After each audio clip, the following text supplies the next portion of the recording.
그 장로를 선출하기 위하여 이제 찬반 투표가 있는 날이기도 합니다. 또 사도행전이 그리스도 교회의 역사를 기록해 갈 때 많이들 간과하는 부분이 있는데, 그것은 교회의 이 직분자를 세워서 그리스도께서 교회를 다스려 가신다는 사실입니다. 이제 그와 관련해서 오늘 좀 보려고 합니다. 먼저는 신약성경 디도서 1장 5절부터 9절을 제가 세 번역으로 읽은 다음에 사도행전 14장 19절부터 28절을 세 번역 본문으로 읽고 그 내용들을 좀 생각하겠습니다. 먼저 바울이 디도에게 보낸 편지입니다. 1장 5절부터 9절 세 번역 본문으로 제가 읽어보겠습니다. 내가 그대를 크레타에 남겨둔 것은 남은 일들을 정리하고 내가 지시한 대로 성읍마다 장로들을 세우게 하려는 것입니다. 장로는 흠잡을 데가 없어야 하며 한 아내의 남편이라야 하며 그 자녀가 신자라야 하며 방탕하다거나 순종하지 않는다는 비난을 받지 않아야 합니다. 감독은 하나님의 청지기로서 흠잡을 데가 없으며 자기 고집대로 하지 아니하며 쉽게 성내지 아니하며 술을 즐기지 아니하며 폭행하지 아니하며 부정한 이득을 탐하지 아니하는 사람이라야 합니다. 오히려 그는 손님을 잘 대접하며 선행을 좋아하며 신중하며 의로우며 경건하며 자제력이 있으며 신실한 말씀의 가르침을 굳게 지키는 사람이라야 합니다. 그래야 그는 건전한 교훈으로 권면하고 반대자들을 반박할 수 있을 것입니다. 그 다음에 이제 사도행전 14장, 우리가 이전에 보았던 본문인데 19절부터 28절을 세 번역 본문으로 읽겠습니다. 그런데 유대 사람들이 안디옥과 이고니온에서 거기로 몰려와서 군중을 설득하고 바울을 돌로 쳤다. 그들은 바울이 죽은 줄 알고 그를 성 밖으로 끌어냈다. 그러나 제자들이 바울을 둘러섰을 때에 그는 일어나서 성 안으로 들어갔다. 이튿날 그는 바나바와 함께 더베로 떠났다. 바울과 바나바는 그 성에서 복음을 전하여 많은 제자를 얻은 뒤에 루스드라와 이고니온과 안디옥으로 되돌아갔다. 그들은 제자들의 마음을 굳세게 해주고 믿음을 지키라고 권하였다. 그리고 또 이렇게 말하였다. 우리가 하나님 나라에 들어가려면 반드시 많은 환난을 겪어야 합니다. 그리고 그들을 위해서 각 교회에서 장로들을 임명한 뒤에 금식을 하면서 기도하고 그들이 믿게 된 주님께 그들을 맡겼다. 그리고 그 두 사람은 비시디아 지방을 거쳐서 밤빌리아 지방에 이르렀다. 그들은 버가에서 말씀을 전한 뒤에 아탈리아로 내려가서 거기에서 배를 타고 안디옥으로 향하여 갔다. 이 안디옥은 그들이 선교 활동을 하려고 하나님의 은혜에 몸을 내맡기고 나선 곳이다. 이제 그들은 그 일을 다 이루었다. 그곳에 이르러서 그들은 교회 회중을 불러 모으고서 하나님께서 자기들과 함께 행하신 모든 일과 하나님께서 이방 사람들에게 믿음의 문을 열어주신 것을 보고하였다. 그들은 제자들과 함께 오랫동안 지냈다. 자, 여기까지가 사도행전 14장 19절부터 28절입니다. 자, 오늘은 그 장로 직분에 대하여, 그리고 그것이 왜 필요하고 왜 중요한가 하는 것을 좀 생각해 보려고 합니다. 사도행전이 또 그 사실을 교회가 서가는 가운데 우리에게 잘 보여주고 있기도 합니다. 먼저는 이제 바울이 그 자신의 말년에 가장 늦게 보낸 편지 중 하나인 디도서에서 그 내용을 보려고 합니다. 이제 디도를 크레타 섬에 이제 두고서 그곳에서 목회를 하게 하는데, 그렇게 한 의도를 바울이 디도서 앞부분에 밝혀 두었습니다. 자, 그래서 그걸 이제 살펴본 다음에 사도행전 14장을 보면 바울이 제1차 선교 여행 때 자신이 이제 이 제자들이 생겨나고 제자들이 모여서 교회를 이루게 될 때 어떤 일을 행했는지를 우리가 볼 수 있습니다. 이것을 이제 우리 시대의 교회도 지금 이어가고 있는 일이기 때문에 살펴보면 의미가 있겠습니다. 자, 먼저 이 디도서의 내용입니다. 바울이 이제 선교 여행을 다니지 않습니까? 그러면 1차 선교 여행 때 세웠던 곳을 이제 더베까지 갔다가 다시 루스드라와 이고니온과 비시디아 근처 안디옥에 갔다가 이제 밤빌리아 지역을 거쳐서 시리아의 안디옥으로, 그러니까 자신들이 파송받은 그 교회로 돌아가는 겁니다. 그럴 때 이제 그 제자들이 모여서 교회를 막 이루기 시작했으니까 아주 중요한 일을 해야 된다고 생각을 했을 것이고, 그 다음에 나중에 2차 선교여행을 갈 때는 우리가 보았듯이 그 아시아 지역에서 더 사역하려고 하는 것을 성령께서 발길을 돌려서 그 마케도니아 지역으로 가게 하시는 것을 보았습니다. 북쪽으로 마케도니아가 행정구역상으로 마케도니아 지역이고 거기 행정 수도가 데살로니가입니다. 남쪽에 아가야고 아가야의 행정 수도가 고린도입니다. 그러니까 빌립보, 데살로니가, 고린도, 우리가 바울의 편지를 가지고 있지 않습니까? 그 도시들이 이제 이 마케도니아 지역에서, 그리스 지역에서 아주 중요한 도시가 됩니다. 그런 다음에 소아시아로 건너가면 에베소가 나오지요. 이 사도행전을 이제 보면 그 다음에 나옵니다. 에베소가 중요하고 그 다음에 바울의 목적지는 이제 예루살렘이었습니다. 우리가 사도행전 18장 이 다음에 보면은 바울이 서원한 내용이 있었다 하는 게 이 예루살렘으로 가는 일과 연결되어 있어서 아주 중요한데, 그렇게 이제 교회들을 다 두루 돕니다. 그리고 이제 마지막 선교 여행까지도 가게 되는데, 그럴 때 바울이 말하자면 전도부터 시작해서 교회가 서고 우리 시대의 목사처럼 한 지역에 머물러 있거나 아니면 사도 요한처럼 뭐 한 7교회를 돌아다니면서 순회하면서 목회하는 그런 상황이라고 하기는 어려웠겠지요. 개척 선교사에 가깝습니다. 그러면 그 다음에 해야 될 일은 뭐냐면 개척해서 선 교회가 그곳에 든든히 서갈 수 있도록 중요한 일들을 이제 위임해서 맡기는 일들이 필요합니다. 그러니까 디도서에 또는 목회서신이라고 부르는 디모데 전후서와 디도서에 나오는 이야기들은 교회가 서기 위해 꼭 필요하다고 본 바울이 본 아주 중요한 내용들을 디모데나 디도를 통해서 이제 맡겨 행하려고 하는 내용들입니다. 그러니 교회들이 선 뒤에는 그 교회가 교회답게 나아가기 위해 반드시 어떤 일이 필요하다고 본 겁니다. 자, 그게 디도서 1장에 나옵니다. 5절에 특별히 나오지요. 내가 그대를 크레타에 남겨둔 것은 어떤 목적과 이유가 있다는 거예요. 첫째는 남은 일들을 정리하고 그 다음에 성읍마다 장로들을 세워야 한다 했는데, 이 장로를 세우는 일을 바울이 지시했다 그랬습니다. 그러니까 가서 형편되면 뭐 이거 해도 좋고 뭐 안 되면 어쩔 수 없지가 아니라, 당신이 가서, 디도 당신이 가서 꼭 해야 될 일이 있는데 그게 뭐냐? 자, 남은 일들을 정리한다 했는데 이건 뭐냐면 바울이 가서 시작한 일을 마저 이어서 완수하라는 겁니다. 그러니까 이제 16세기 개역으로 예를 들면 이런 거예요. 파렐 선생이 제네바에 가서 그 복음적인 신앙을 전파하니까 제자들이 생겨났어요. 근데 이 파렐 선생은 성격이 불같고 아주 열정적이어서 복음을 전하고 사람들을 불러 모으는 데는 능숙한데, 사람들이 모이고 난 다음에는 자신이 할 수 있는 그 역량을 넘어선다는 걸 느낀 거예요. 그러니까 칼빈 선생이 인문학자로서 활동하려고 했지만 세네카 관용론 주석을 쓰고 사실 학계에서 그다지 막 엄청난 반응이 나오지 않았어요. 내심 실망했겠지요. 제네바에 방문을 했는데 그날 밤에 파렐 선생이 찾아가서 거의 뭐 협박성으로 얘기를 하죠. 나를 통해서 시작한 이 일을 당신을 통해 우리 주님이 이어가시기를 바라고, 당신이 이 일 맞지 않는다면 하나님의 진노가 있을 것이다, 이렇게까지 아주 강하게 권면을 넘어서 거의 협박 수준으로 당신이 바로 여기서 이 일을 해야 된다고 생각했어요. 그 일이 뭐냐면 파렐이 시작한 복음적인 신앙의 기초에 모인 사람들을 잘 가르쳐서 교회가 든든히 서야 된다, 이 얘기입니다. 이게 제네바 1차 사역 하고서 쫓겨난 다음에 스트라스부르크로 갔다가 다시 이제 초청을 받고 돌아와서 그 일을 완수합니다. 마치 이것과 같습니다.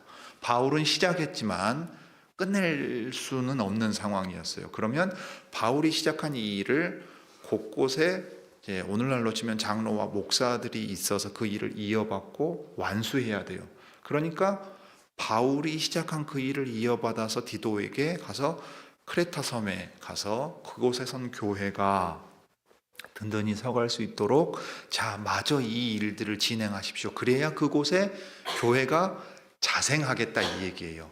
자, 우리 한국도 선교사들이 와서 그랬잖아요. 선교사들이 오기 전에 쪽복음이 들어와서 자생적으로 이제 모이기 시작한 아주 독특한 곳입니다만은 여하튼 선교사들이 오고 교회가 서고 그러면 선교사들이 한 일은 뭐냐면 자신들이 그곳의 목사가 되는 게 아니라 현지 지도자를 양성합니다. 그러니까 자기 일을 도우기 위해서 현지 사람을 조사로 쓰죠. 우리는 조사가 직분자로 있는데 선교지에서 시작한 겁니다. 돕기 위한 사람이에요. 조사가 서고 조사였던 사람 중에 영수도 서고 우리로 치면 장로입니다. 그 가운데 목사가 되기도 합니다. 그러니까 선교사들의 목표는 뭐냐면 자, 이 사람들이 자기의 말로 성경을 읽고 예배 드리면서 현지 지도자들이 세워져서 그 민족, 그 나라의 교회가 서는 겁니다. 자립하게 만드는 거예요. 바울의 전략이 그러했지요. 그러니까 현지 지도자를 세우기 위해서 그 일을 마저 완수해야 됩니다. 그러면은 이제 교회가 든든히 자립해서 설 수 있다 그러면은 어느 정도가 돼야 된다 하는 얘기냐면 장로, 곧 교회의 지도자가 있어서 주님의 말씀을 따라 온전히 다스림을 받을 수 있는 상태가 되었다 보는 겁니다. 말씀이 있고 그 말씀을 감독하고 그 말씀을 따라 사는 백성들의 삶을 살피면서 교회를 이끌어갈 수 있는 지도자가 선다면, 그래서 주께서 은혜를 주셔서 가르치는 은사가 있는 장로가 더한다면 이제 교회가 그리스도의 다스림을 받는데 부족함이 없다, 교회가 온전히 섰다, 이렇게 보는 겁니다. 그래서 남은 일들을 정리한다, 이거 이제 수습하거나 정리한다는 느낌이 아니에요. 이어받아서 완수한다는 의미입니다. 그러면 그 일에 있어서 진짜 중요한 게 뭐냐? 그 지시한 일이 뭐냐? 성읍마다 장로를 세우는 일이었습니다. 왜 성읍마다 세우냐면 성읍마다 한 교회가 서는 거니까요. 이게 이제 교구제도, 관구제도의 기원이기도 합니다. 지역에 하나의 교회가 있다, 그리고 있어야 된다 보는 거예요. 예를 들면 로마 교회라든가 성공회라든가 이런 곳들은 그렇죠. 개신교는 이제 이게 적용이 안 되는 상황입니다. 여하튼 성읍마다 장로를 세운다 하는 얘기는 사실은 교회마다 장로가 있어야 된다는 얘기예요. 이 장로란 말은 연장자라는 얘기입니다. 구약 성경에서는 이 머리가 허연 사람을 가리킵니다. 머리가 하얗단 말은 무슨 뜻입니까? 제 지인 중에는 30대 후반 되니까 백발이 된 사람도 있어서 특이한 경우입니다만, 일반적으로 동양적인 의미의 이 백발이란 건 나이가 들었다는 겁니다. 그리고 나이가 들었다는 건 무엇을 의미하냐면 경험이 많고 연륜이 있어서 지혜 있는 사람이다 하는 겁니다. 그러니까 이 연장자, 단순히 나이가 많다는 게 아니라 오래 살면서 경험하고 지혜와 연륜을 갖추어서 그 무리를 잘 이끌 수 있는 사람을 이제 세우는 겁니다. 교회의 직분자로서 서는 겁니다. 그러니 교회의 직분자가 온전히 서면 그리스도께서 교회의 주님으로 다스리는 데 있어서 부족함이 없이 나아간다 하는 거예요. 여러분, 이게 이제 이 장로교회 안에도 그 흔적이 남아 있습니다. 여러분, 조직교회라는 말 들어보셨습니까? 당회라는 말 들어보셨습니까? 당회가 뭐냐면 장로들이 모인 회입니다. 장로들이 모여서 그리스도께서 맡기신 이 다스리는 권세를 행하는 곳이에요. 그럼 그 당회의 그 구성원들이 누구냐면 장로들입니다. 근데 그 장로들이 다스리는 장로와 가르치는 장로로 구성되지요. 그러니까 다스리는 장로는 우리가 흔히 장로라고 부르는 그 직분자입니다. 여기에 다스리는 일에 더하여서 가르치는 일을 하는 자, 말씀을 전하고 가르치는 일을 맡은 사람이 이 목사입니다. 그러니까 가르치는 장로예요. 목사도 장로입니다. 동등한 장로인데, 그래서 장로들이 교회에서 다스리는 기관을 구성을 합니다. 교회의 정부라고 보아도 좋아요. 그게 이제 당회고 우리는 치리회라고 부르는 겁니다.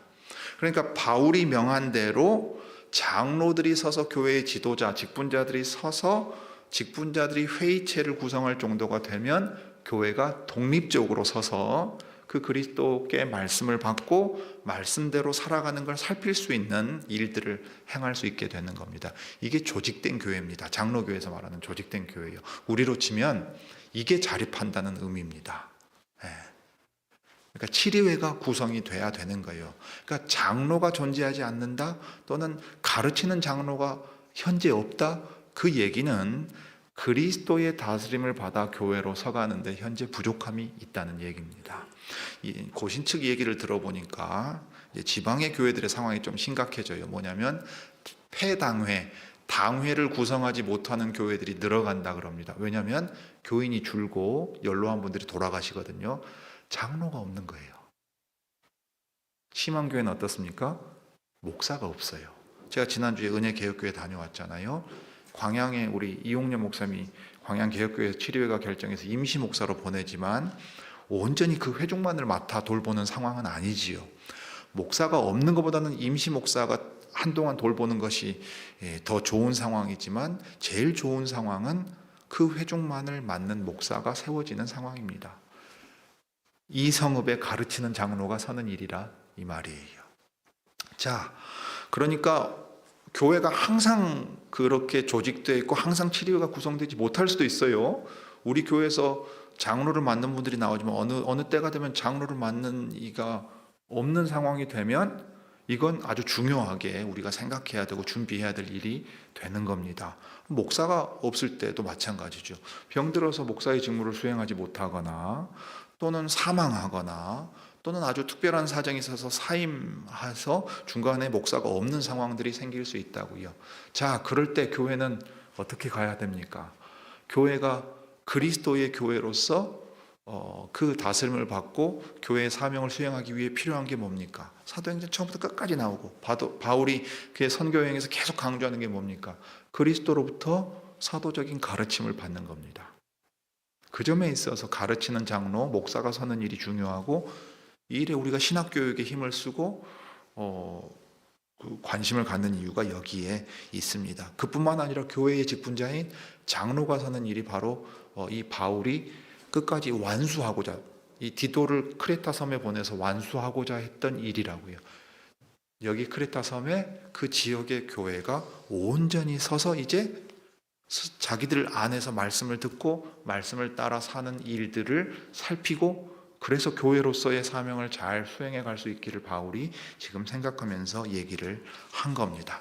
자, 그러면 성읍마다 장로들을 세울 때 장로라고 하는 게 보통 이제 백발의 나이든 연륜 있는 사람을 가리키니까 자, 연장자, 교회 중에 연장자가 장로를 돌아가면서 하면 됩니까? 이렇게 물어볼 수 있을 거 아니에요? 근데 이 장로가 교회의 지도자로서 선다 그랬을 때는 그 일에 합당한 그 자질이 필요하다 하는 것을 이제 바울이 그 다음에 얘기를 하고 있는 겁니다. 디도서 1장 6절부터 9절이죠. 여기 장로와 감독이란 말이 나옵니다. 이 장로와 감독을 별개의 직분으로 해석하는 경우에는 로마 교회나 성공회나 이렇게 보게 됩니다. 그러니까 장로들 위에 여러 교회들을 감독하는 직분자가 따로 있다고 보는 거예요. 그래서 별개의 직분으로 보는 경우에는 감독이 이제 보통 주교라고 부르기도 합니다. 감독제를 채택하면 감리교회도 그렇고 로마 교회도 그렇고 이제 채택을 하는 건데 주교가 있어서 말하자면 일반 장로들보다 그 위에서 감독하고 살피는 사람이 있다고 생각하기 쉬워요. 근데 장로는 나이를 기준으로 해서 가리켜 표현하는 겁니다. 백발의 나이 든 사람이라는 걸 가리키는 거고 감독이라는 것은 하는 일을 기준으로 말하는 겁니다.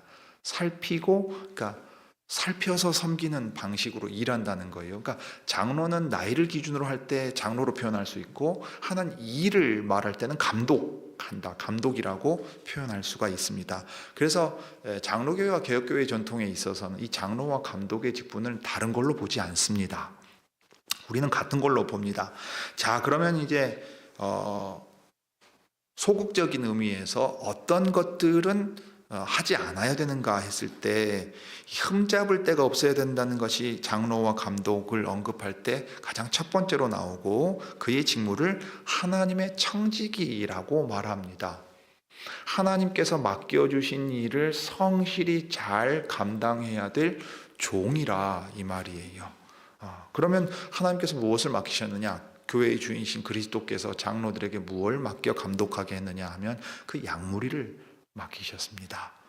그러니까 그 일을 하나님의 청지기답게 흠잡을 데 없이 잘 해야 되는데, 먼저 한 아내의 남편이어야 된다 하고 얘기를 했습니다.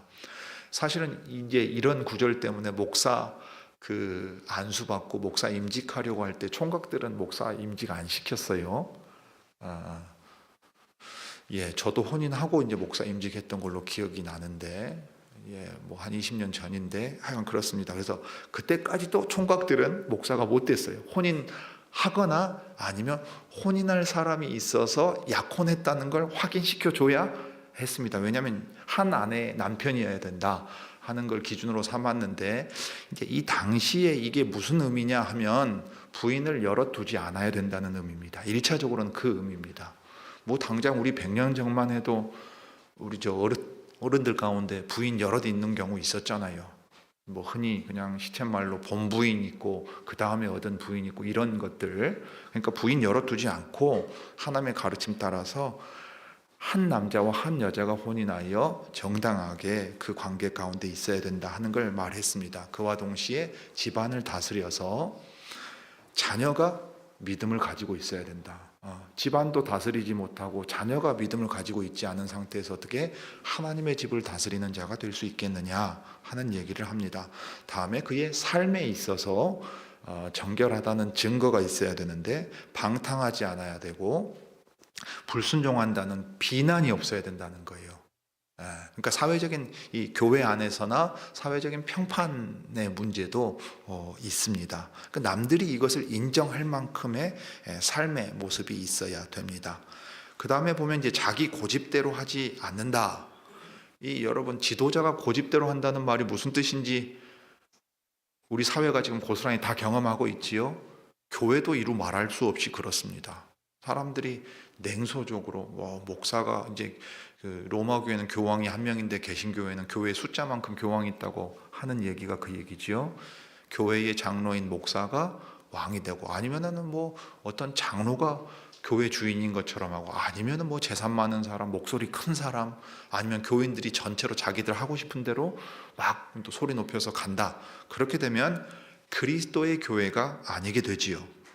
그러니까 지도자가 자기 고집을 부리고 독선적이라 하는 말은 그 자격을 갖추지 못했다 하고 얘기합니다. 쉽게 성내지 않는다. 술을 즐기지 않고 폭행하지 않는다. 부정한 이득을 탐하지 않는다. 이 부정한 이득 탐하는 문제는 구체적으로 우리로 치면은 직장 생활하거나 사회 생활할 때 더 구체적으로 드러나지 않겠습니까? 삶에 있어서 술을 즐기고 폭행한다 하는 얘기는 가정에서 아주 심각하게 경험하는 문제 아니겠어요? 알코올 의존증의 가정폭력의 문제라고 하는 것은 이 사람이 어떻게 교회의 지도자가 되겠느냐 하는 말이에요. 자, 그러면 이런 부정적인 것들 빼놓고 더 적극적으로 그가 무엇을 잘할 수 있어야 되느냐 하면, 손님을 잘 대접해야 된다. 환대하는 사람이어야 돼요. 사람들을 만나는 것을 두려워하지 않고 친절하게 대하고 언제나 사람을 받아들일 수 있는 이 마음의 공간이 있어야 돼요. 실제로 그러니까 교회의 장로님들이 우리 교회는 더더욱 그럽니다. 밖에서 보면 찾아오기도 힘들어요. 찾아온 사람들 얼마나 반갑습니까?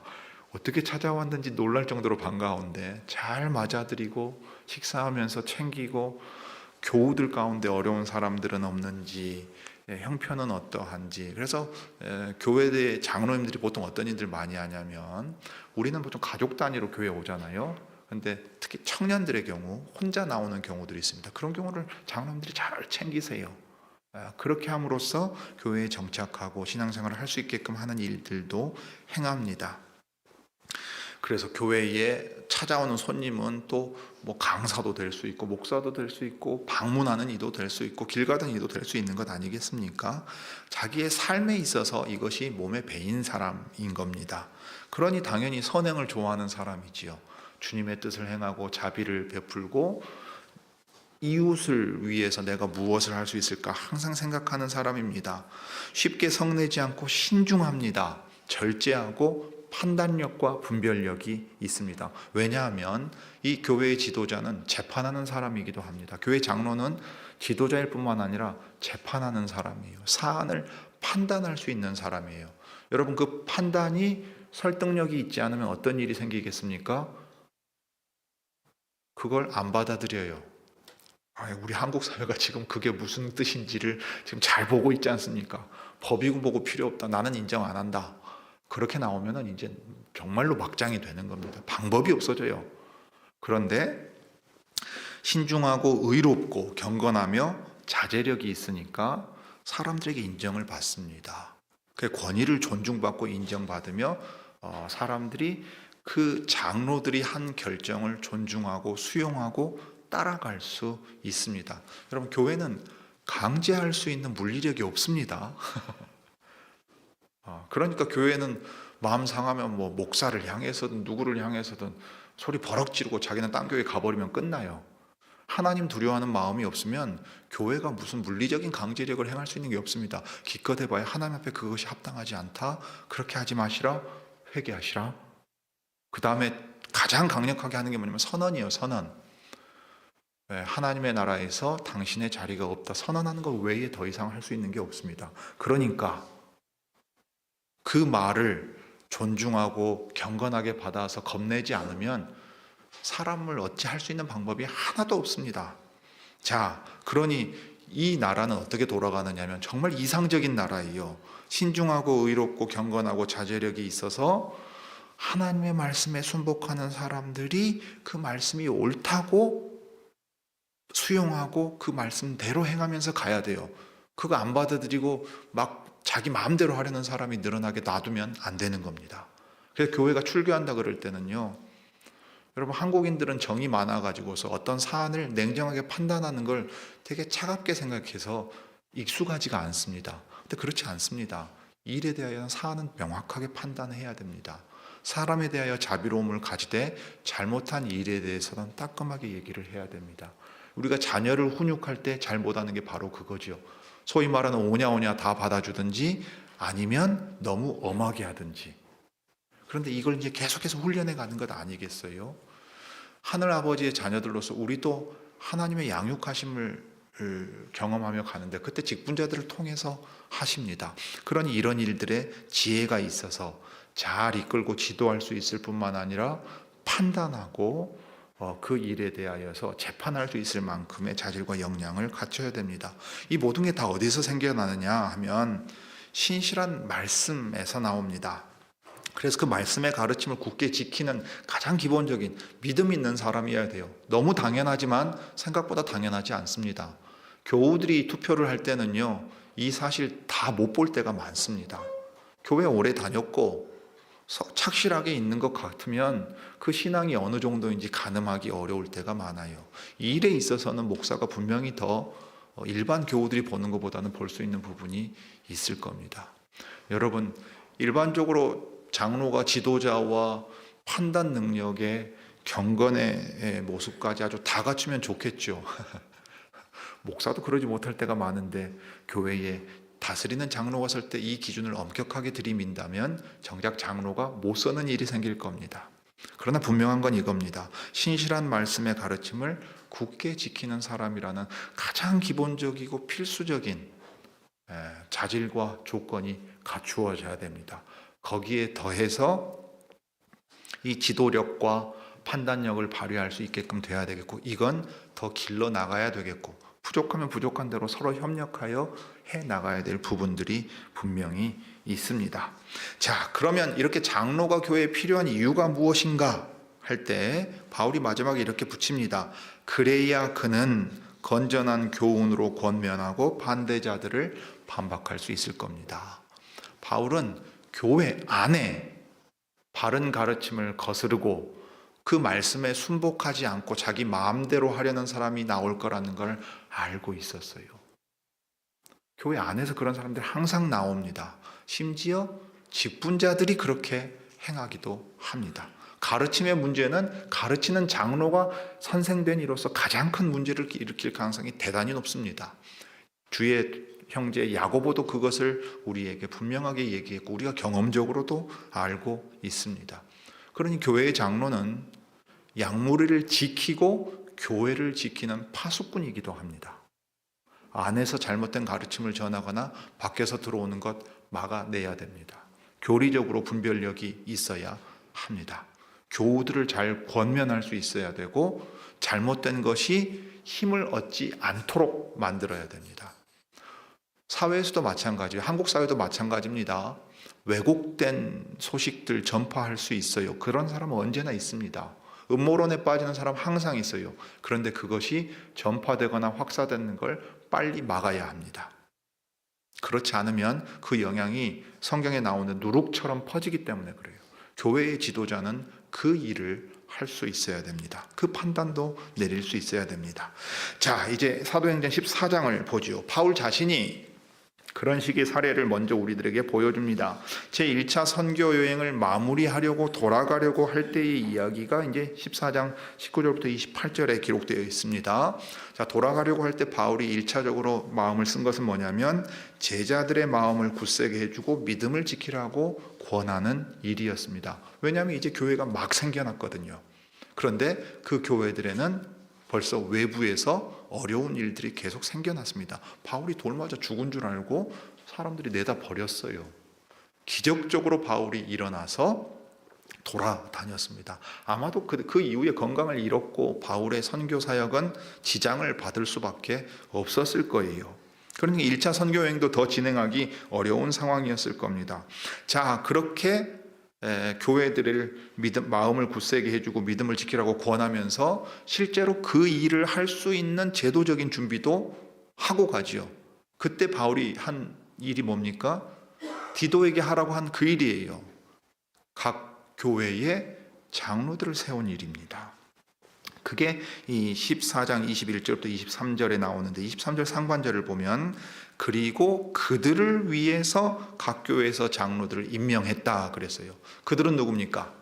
각 성에 루스드라와 이고니온 이런 더베 같은 곳에 제자들이 모였으면 교회가 서는 거잖아요. 그러면 그 교회의 회중을 위해서 교회의 장로들을 임명했다 하고 말해요. 꼭 각 교회 장로 한 사람을 세웠다는 얘기는 아닐 겁니다. 복수로 세워졌을 수도 있어요.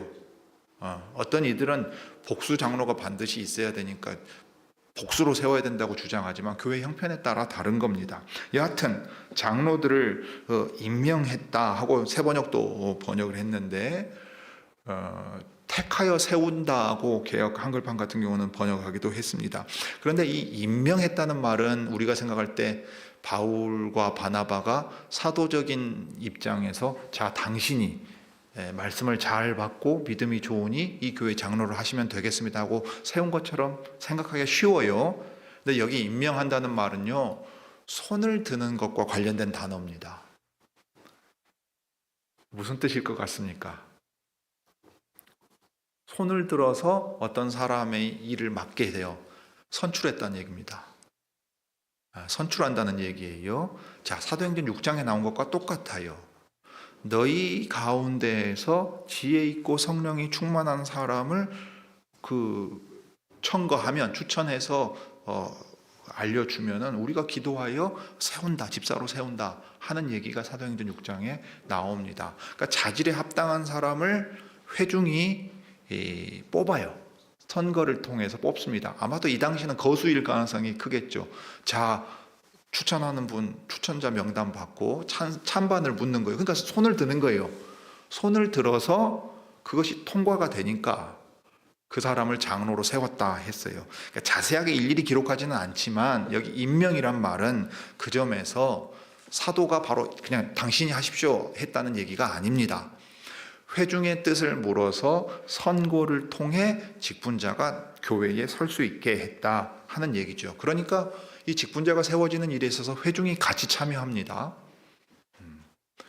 회중이 적극적으로 참여함으로써 그리스도의 다스림이 말씀 사역과 돌보는 이 감독의 일을 통하여 교회에 세워져 갈 때 회중이 깨달은 만큼 누가 우리 교회 가운데서 장로가 되어야 될지 참여하여 선출함으로써 함께 했다는 겁니다. 그러니까 이건 회중은 수동적인 존재일 수가 없지요. 우리 가운데 이 일에 합당한 사람이 누구인가 살피고 그 사람을 선거라는 과정을 통해서 주님 앞에 이제 내세우고 주님이 허락해 주시면 그 직무를 맡고 그 직무를 감당할 수 있는 힘을 주님이 주시게 됩니다. 그래서 그들은 이제 단순히 선거를 통해 뽑았다, 선출했다, 그러면 장로가 서서 장로 일을 잘할 수 있는 게 아니기 때문에 그 다음에 무엇을 합니까? 금식하며 기도합니다. 장로가 세워지는 일에 있어서 결제도 받아야 되잖아요. 주님, 이 사람이 우리의 이 교회의 장로가 되기 합당하다고 저희는 판단했습니다. 주님 여기에 대해서 허락해 주십시오 하고 구하고, 그 다음에 무엇보다 무엇을 기도하겠습니까? 이 사람이 흠없이 이 장로의 직분을 성실하게 잘 감당할 수 있는 믿음과 지혜와 분별력을 주십시오. 그래서 주님이 맡기신 양무리를 잘 감독할 수 있게 주님이 이끌어 주시기를 구합니다 하고 기도하는 겁니다. 그래서 그들이 믿게 된 주님께 그들을 맡겼다 그랬어요. 과정은 회중이 참여해서 선출하지만 결국 직분자를 불러 세우고 직분을 감당할 힘을 주시고 그 직무를 끝까지 신실하게 수행하도록 이끄시는 분은 그리스도십니다. 그리스도께서 자기 교회의 직분자를 친히 불러 세우실 때 회중도 그 뜻을 분별하여 함께하게 하시는 거고 그 일을 감당할 힘을 주십니다. 그러니 직분자가 될 때 항상 기억할 건 무엇입니까? 주님이 나를 불러 세웠다. 자기의 권위를 주장하기 위해서가 아니라 자기의 책임을 깨닫기 위해서 항상 그 사실을 기억해야 됩니다. 그 사람은 자기 고집대로 하지 않을 수 있습니다. 내 교회가 아니기 때문입니다. 그리스도의 교회이기 때문에 그리스도가 드러나야 하고 우리는 모두가 그리스도의 말씀에 순복해야 된다. 그래야만 교회가 그리스도의 교회인 것이 드러나게 된다 하는 것을 우리가 알게 됩니다. 바울이 사도행전 20장에 가면 밀레도에서 에베소 교회의 장로들을 총하여 이제 고별 설교를 합니다. 그 본문도 아주 감동적이고 중요한 본문인데요. 바울이 교회 장로들에게 이렇게 말합니다. 여러분은 자기 자신을 잘 살피고 양떼를 잘 보살피십시오. 성령이 여러분을 양떼 가운데 감독으로 세우셔서 하나님께서 자기 아들의 피로 사신 교회를 돌보게 하셨습니다. 장로들이 감독의 일을 한다 그럴 때 자기를 살피고 양무리를 살펴서 교회를 돌아보게 하셨다 하는 것을 바울이 마지막으로 권고합니다. 그 일을 잘 감당해 주시기를 바란다 하고 부탁합니다. 왜냐하면 내가 떠난 뒤에 사나운 이리들이 여러분 가운데로 들어와서 양떼를 마구 헤아리라는 것을 나는 압니다. 특별히 거짓 선생들이 그러했습니다. 삶에 있어서 방탕한 사람들도 그러합니다. 밖에서 들어오는 문제가 있습니다. 그 다음에 바로 여러분 가운데서도 제자들을 이탈시켜서 자기를 따르게 하려고 어그러진 것을 말하는 사람들이 나타날 것입니다. 안에서 직분자들이 엉뚱한 짓을 행함으로써 양무리를 해하고 그리스도의 교회를 욕되게 하는 일들을 할 거라고 바울이 얘기합니다. 역사 속에서 교회는 안팎으로 이 싸움을 계속해 왔습니다. 여러분, 안에서 거짓 선생들이 나와서 양무리를 엉뚱한 대로 이끌고 주님의 이름을 욕되게 하는 일이 무엇인지 우리가 지금 눈으로 똑똑히 보고 있습니다. 역사 속에 계속 반복되어 왔던 일입니다. 그러므로 이 장로의 직분은 얼마나 중요합니까? 이 장로가 서는 데 있어서 함께 회중에 참여한 일은 또 얼마나 중요합니까? 이 장로의 다스림에 순복함으로써 그리스도의 말씀에 순복한다는 것을 드러내는 회중의 또 믿음의 순종은 얼마나 중요합니까? 이런 교회를 찾아보기 갈수록 어려운 시절이 되었습니다. 그러므로 주께서 우리로 하여금 이 직분자를 세우는 일에 있어서나 직분자가 그 직무를 수행하는 일에 있어서, 그리고 그 직분자를 존중하며 주님의 말씀을 따라가는 일에 있어서 복 주시기를 구합니다. 기도하겠습니다.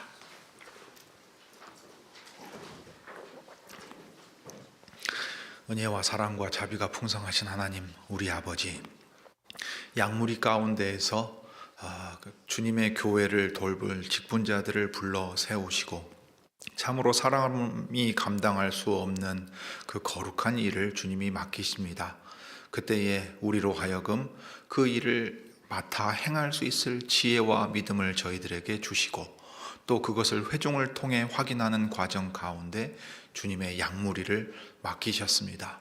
그러므로 이 책임이 얼마나 막중한지 교회의 직분자들이 잘 생각하면서 항상 자기를 살피고 또 양무리를 살피는 가운데 주님이 맡기신 일들을 신실하게 잘 감당할 수 있도록 주님의 복을 내려 주시기를 구합니다.